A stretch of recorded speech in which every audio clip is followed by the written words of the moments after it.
The letter arrived on a Tuesday, slipped under my dorm door like a secret nobody wanted to keep. Meet me at the pier. 7 p.m. Javier. It read, in bold, messy handwriting that screamed confidence. My heart tripped over itself. Because Javier Morales, the wrestling team captain, wasn't supposed to know I existed. I'm Khalil Carter, a 20-year-old sophomore at Bayside University in San Diego, majoring in environmental science and minoring in avoiding human connection. Growing up in Oakland, I learned early that trust is a luxury, not a given.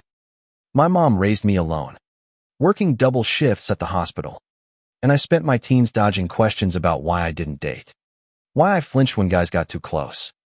I wasn't out not to her, not to anyone.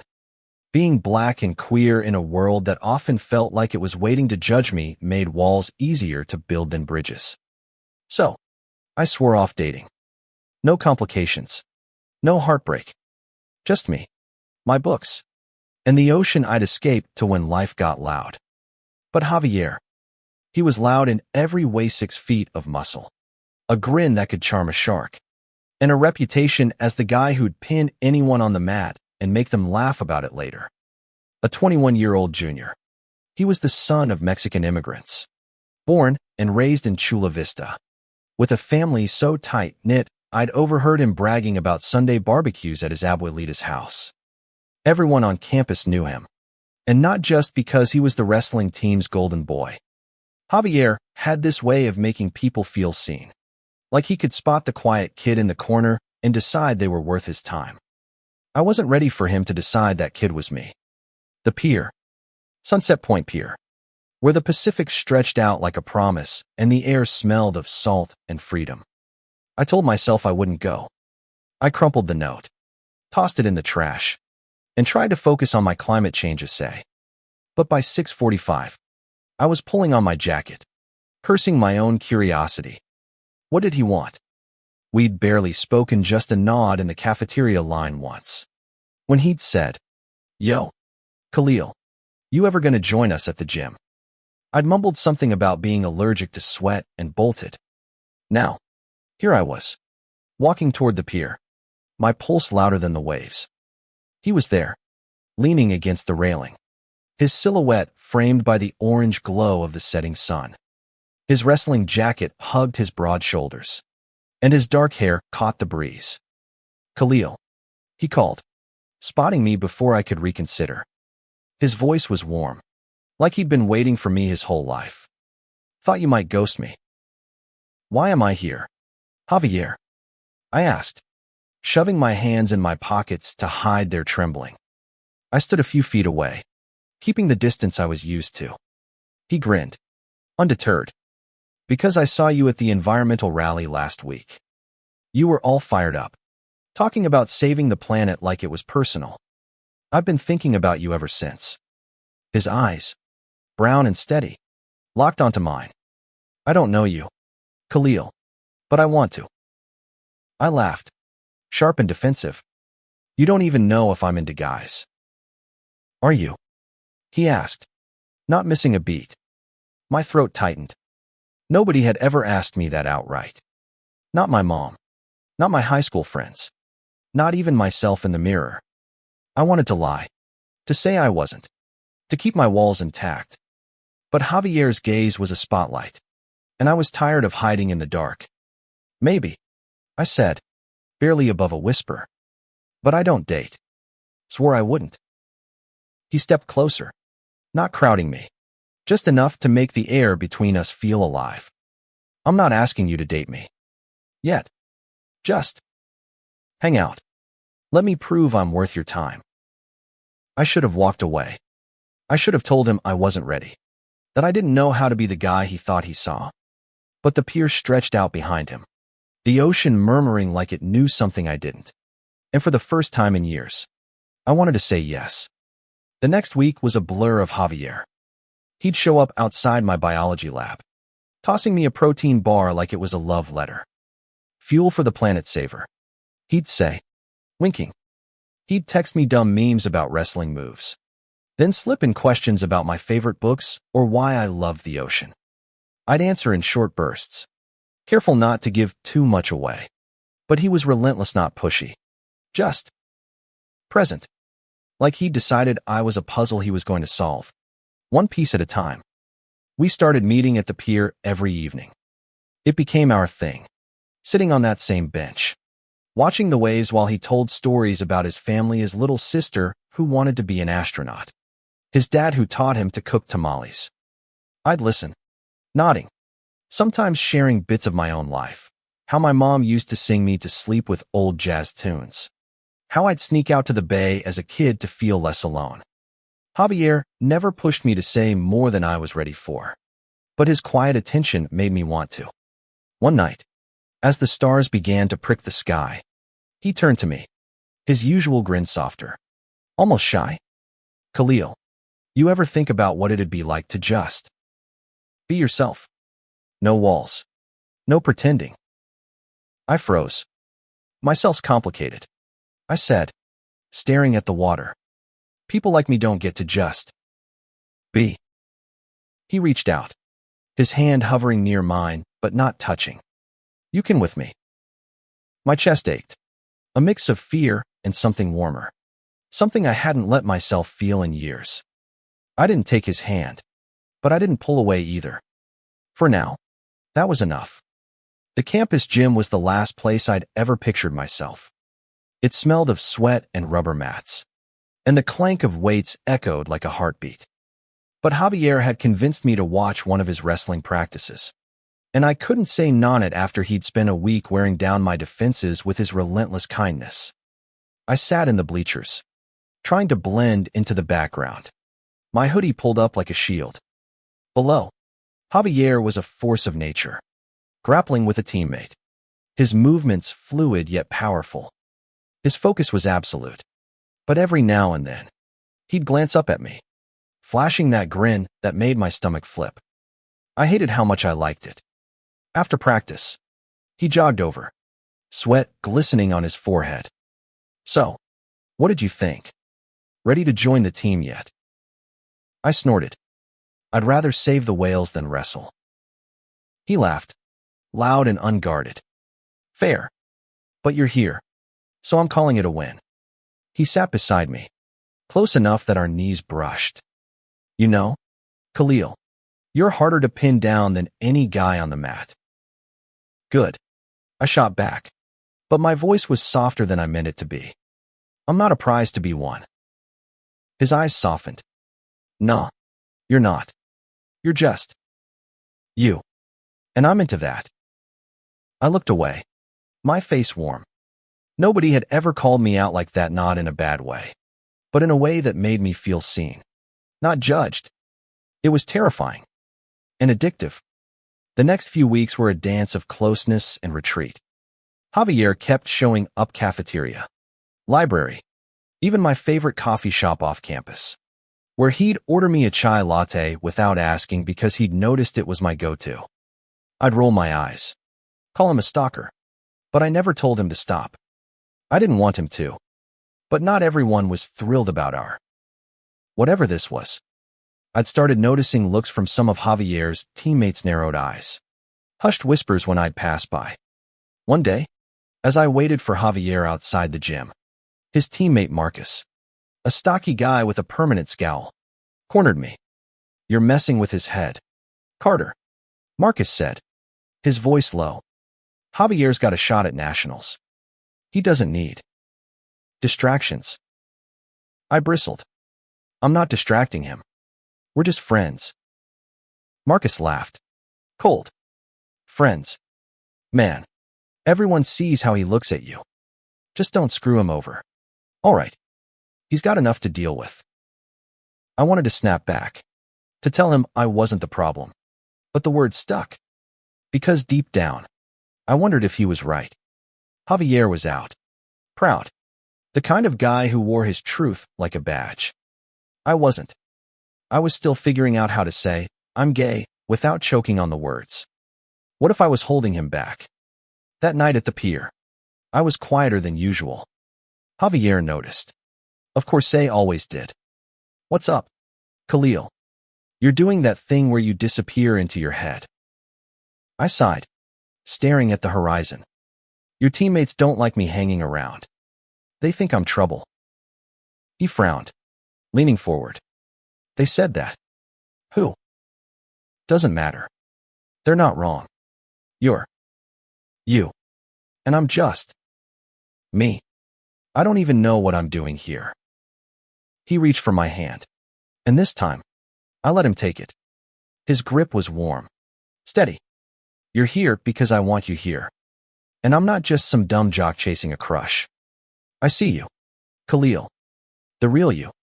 And I'm not going anywhere. My throat burned. I wanted to believe him. But fear was a louder voice than hope.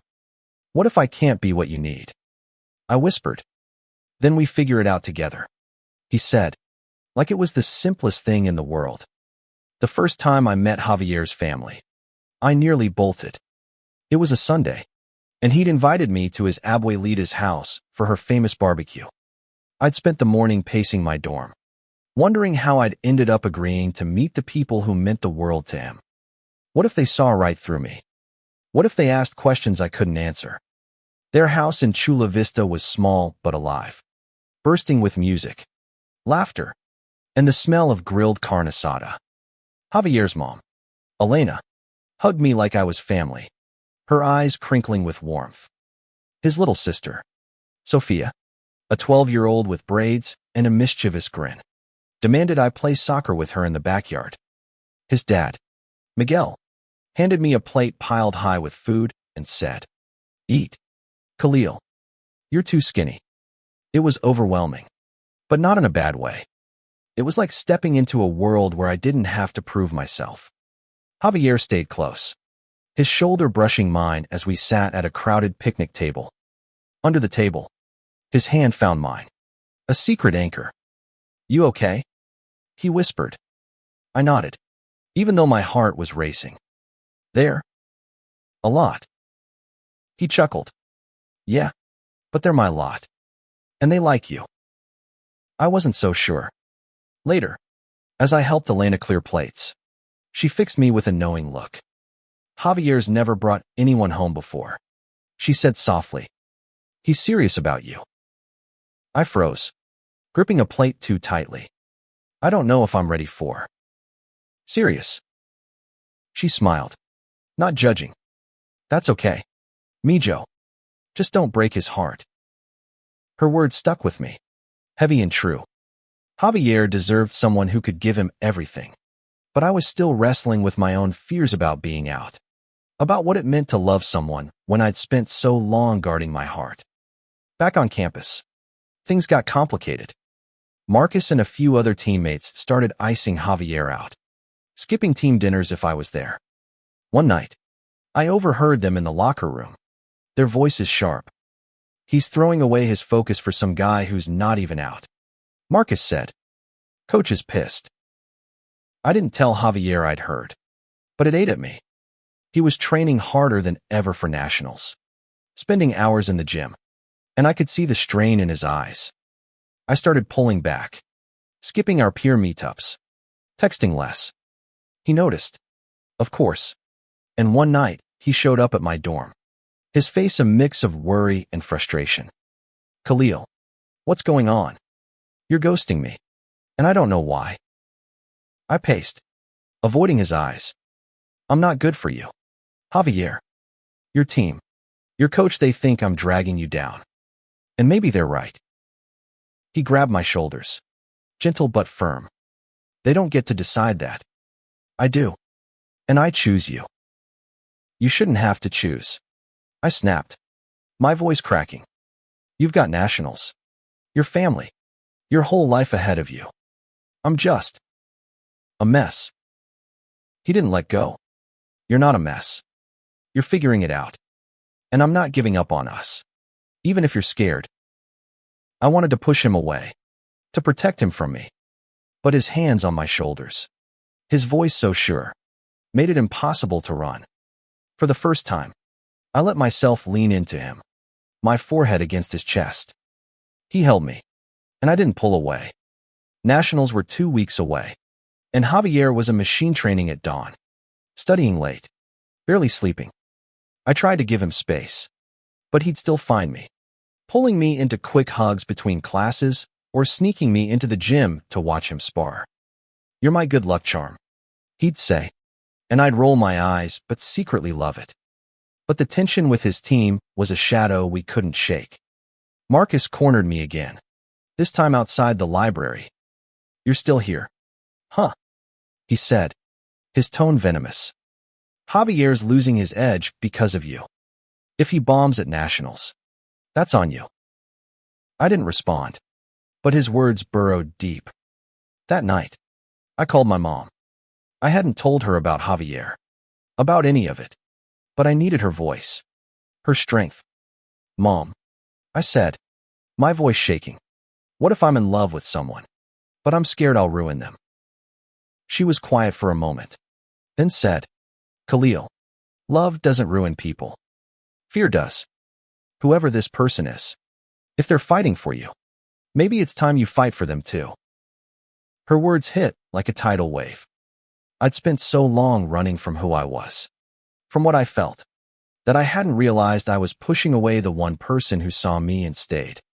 I hung up, my hands trembling, and texted Javier, "Pier. Now." He was there in 10 minutes, his face etched with worry. "Khalil, what's wrong?" I took a deep breath, the ocean roaring behind me. "I'm scared. Of this. Of us. Of what it means.